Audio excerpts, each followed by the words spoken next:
तो हमारे चैनल को सब्सक्राइब कीजिए और हमारी लेटेस्ट वीडियोस की नोटिफिकेशन के लिए बेल आइकन दबाना मत भूलना।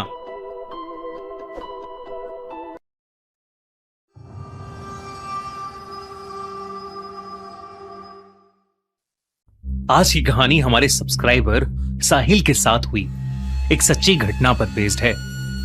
जब कोई लोरी गा के सुलाता था तो हमें बचपन में कितना अच्छा लगता था ना, पर यही लोरी अब मेरा सबसे डरावना ख्वाब है। हमेशा से नहीं, बस पिछले 1 महीने से। मेरा नाम साहिल है और मैं 25 साल का हूं।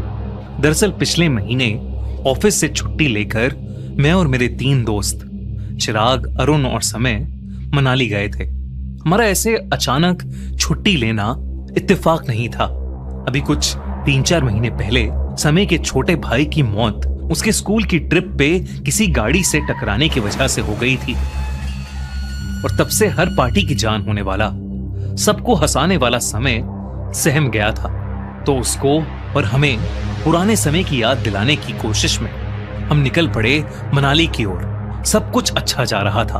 हम मनाली पहुंचकर बहुत सी जगहें घूमे और फिर तीसरे दिन हम अपनी गाड़ी लेकर खूबसूरत रोहतांग पास जाने के लिए होटल से निकल रहे थे। जब हमारे होटल के रिसेप्शनिस्ट ने हमसे कहा कि सर, आप कोशिश करना कि रोहतांग से 6 बजे से पहले वापस आ जाओ। जब हमने उससे इसका कारण पूछा तो उसने कहा कि रोहतांग का मतलब होता है वैली ऑफ डेथ, यानी लाशों का ढेर। उसने कहा कि यहाँ के लोकल लोग भी 6 बजे अपने घर के दरवाजे बंद करके अंदर चले जाते हैं, क्योंकि ऐसा कहा जाता है कि यहाँ कई 100 साल पहले जो भी रात में रोहतांग पास पर आता था वो अगले दिन कहीं वादी में मरा हुआ पाया जाता था। यहाँ के अथॉरिटीज उसको ठंड या एक्सीडेंट के कारण मौत बता देते थे, लेकिन लोकल्स का मानना था कि रोहतांग में एक मायावी साया घूमता है और ये उसी का काम था। हमारी उस होटल रिसेप्शनिस्ट की बात पर हंसी निकल गई। हम सब सोच रहे थे कि कितने ज्यादा टूरिस्ट यहाँ आते हैं और ये एकदम बेकार की फालतू कहानी है। इसलिए हम बेपरवाह होकर मनाली से रोहतांग पास के लिए निकल गए। हंसते गाते हम अपनी मंजिल पर पहुंच ही गए, रोहतांग पास। कुछ 4-5 घंटों के ट्रैक के बाद हम चारों ने लौटने का फैसला किया, क्योंकि अंधेरा भी बहुत हो गया था और धीरे धीरे धुंध भी बढ़ती जा रही थी। रात के करीब 9-9:15 बज रहे थे। रोहतांग में टूरिस्ट तो छोड़ो, अब कोई भी नहीं दिख रहा था। हम काली अंधेरी रात में लगभग 30 किलोमीटर पर आवर की स्पीड पर धीरे धीरे गाड़ी चला रहे थे, लेकिन धुंध बढ़ती ही जा रही थी, इतनी गहरी कि कुछ देर बाद ना आगे की सड़क दिख रही थी ना मोड़। एक गलती और हम खाई में गिर सकते थे। अरुण गाड़ी चला रहा था और हम फॉग लाइट्स ऑन करके धीरे धीरे आगे बढ़ रहे थे कि हमें सड़क के किनारे पर एक पत्थर दिखा जिस पर लिखा था मनाली 28 किलोमीटर्स। पर अजीब बात यह थी कि इतने अंधेरे और सर्द भरी रात में उस पत्थर पर एक आदमी बैठा था जिसने केवल एक धोती और ऊपर एक कपड़ा टांगा था। मुझे ये बात बहुत अजीब लगी, लेकिन मैंने कुछ बोला नहीं। फिर इससे भी अजीब बात हुई। करीब 20 मिनट कार चलाने के बाद हमें फिर वही पत्थर दिखा जिस पर लिखा था मनाली 28 किलोमीटर्स, और इस पत्थर पर भी वही आदमी बैठा था। शायद हमने गलत रास्ता ले लिया था। मैं बोलने ही वाला था कि तभी चिराग बोल पड़ा, यार मैं तुम सबको डराना नहीं चाहता, पर 20 मिनट पहले भी मुझे सेम पत्थर दिखा था, मनाली 28 किलोमीटर्स, और उस पर कोई बैठा था, एक आदमी जिसने सफेद रंग की धोती पहनी थी ना। मैंने उसे टोकते हुए कहा, पर उसने कहा नहीं, मुझे तो एक छोटी बच्ची दिखी थी, उसके हाथ में एक खिलौना भी था। और अरुण ने तो कुछ और ही बोला, तुम सब कैसी बातें कर रहे हो, मुझे पिछले 2 पत्थरों के पास एक घोड़ा खड़ा दिखा, काला घोड़ा जो बस हमारी गाड़ी गुजरते हुए देख रहा था। हम सबने अपनी नजर अब समय की ओर घुमाई, जैसे उससे पूछना चाहते हो कि उसे क्या दिखाई पड़ा, लेकिन वो एकदम से अजीब सा हो गया था। वो यही दोहराता रहा कि किसी को हमारी जरूरत है और अगर कोई मदद मांगे तो हमें रुकना चाहिए, हम सब थोड़े घबरा गए, मगर किसी ने कुछ कहा नहीं। अरुण ने कहा कि शायद हम गलत रास्ते पर चले गए थे और अब वो और ध्यान से गाड़ी चलाएगा। लेकिन कुछ देर बाद फिर से वो पत्थर आया। मनाली 28 किलोमीटर्स। ये तीसरी बार था कि पत्थर हमारे सामने आया, मगर इस बार मुझे उस पर कोई नहीं दिखा।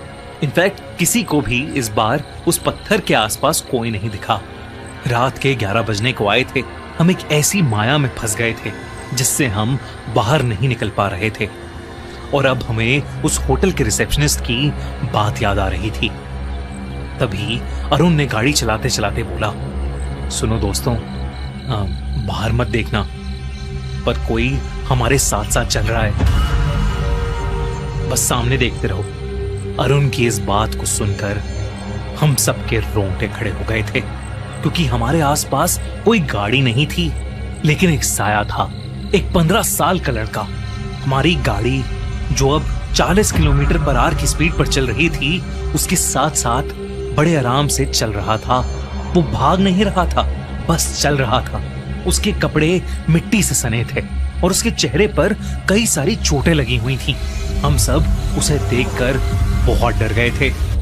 तभी समय ने कहा कि शायद इसे हमारी मदद चाहिए और उसने अपनी खिड़की खोल ली और उस बच्चे की ओर बस एक तक देखता रहा। अरुण ने बहुत कोशिश की कि सेंट्रल कंट्रोल से उसकी खिड़की बंद कर दे, लेकिन वो कर ही नहीं पा रहा था। हम सबने समय का नाम चिल्लाया और समय को होश में लाने की कोशिश की और इतने में वो बच्चा पीछे रुक गया। और जब मैंने गाड़ी के रियर व्यू मिरर में देखा तो वो लड़का वहां खड़ा था और वेव कर रहा था और उसे पीछे के शीशे में देख समय भी मुस्कुराकर हाथ हिला रहा था। इस हादसे के बाद हमने गाड़ी की स्पीड और तेज कर ली और फाइनली हमें एक पत्थर दिखा जिस पर लिखा था मनाली 16 किलोमीटर्स।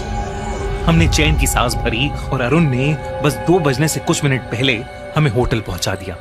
हम सब ने तय किया कि हम इस घटना के बारे में कल सुबह बात करेंगे और सब चुपचाप सो गए। और रात को 3:30 बजे मेरी किसी गाने की आवाज से आंख खुल गई और मैंने जो देखा उसे देखकर मेरी रूह कांप गई। समय उठा हुआ था और एक छोटे बच्चे की तरह खुद को शीशे में देखकर लोरी गा रहा था। चंदा है तू मेरा सूरज है, तू मेरी आँखों का तारा है, तू चंदा है तू। मैंने अरुण और चिराग को उठाया। हम सब ने समय को पुकारा, लेकिन वो हमें अनसुना सा कर रहा था। ये नजारा हम सब के लिए बहुत खौफनाक था। शीशे में समय का चेहरा बेहद डरावना लग रहा था। लाल आंखें, गले पर कुछ निशान। ऐसा लग रहा था जैसे उसका गला कोई दोनों तरफ से दबा रहा हो और उसके चेहरे पर एक छोटी सी अजीब सी मुस्कुराहट थी और वही लोरी। किसी के अंदर समय के पास जाकर उसे छूने की हिम्मत नहीं हो रही थी। हम सब घबराते हुए धीरे धीरे कमरे से बाहर जाने लगे। हम जैसे ही निकलने लगे उसने एक बच्चे की तरह मासूम हंसी हंसते हुए कहा, अगर मैं रात को तुम्हारी खिड़की पर दस्तक दूं तो तुम खिड़की खोल के मेरी मदद करोगे ना? और ये कहते ही वो एकदम से बेहोश हो गया। हम तीनों को यह यकीन सा हो गया था कि शायद समय पर कोई बुरा साया आ गया है। सुबह होते ही हम उसे होटल वाले की बात मानकर वहीं के एक पंडित के पास लेकर गए। उस पंडित ने उसे देखते ही बता दिया कि समय के किसी अपने की हाल ही में मौत हुई है और उसकी आत्मा का ढोंग करके किसी बुरे साए ने समय को अपने वश में कर लिया है। पहले उस पंडित ने उसकी नजर उतारी और फिर झाड़ फूक की और फिर एक पूजा की, जिसके बाद समय को बहुत सारी उल्टियां हुई और उस उल्टी में समय के अंदर से कुछ अजीब सा काला गाढ़ा लिक्विड निकला। आज समय पूरी तरह से नॉर्मल है, लेकिन मुझे हर रात उसकी लोरी के सपने आते हैं। Subscribe my YouTube channel. अगर आपको हमारी ऐसी कहानी देखने का ज़्यादा शौक है तो आप हमें सब्सक्राइब करें।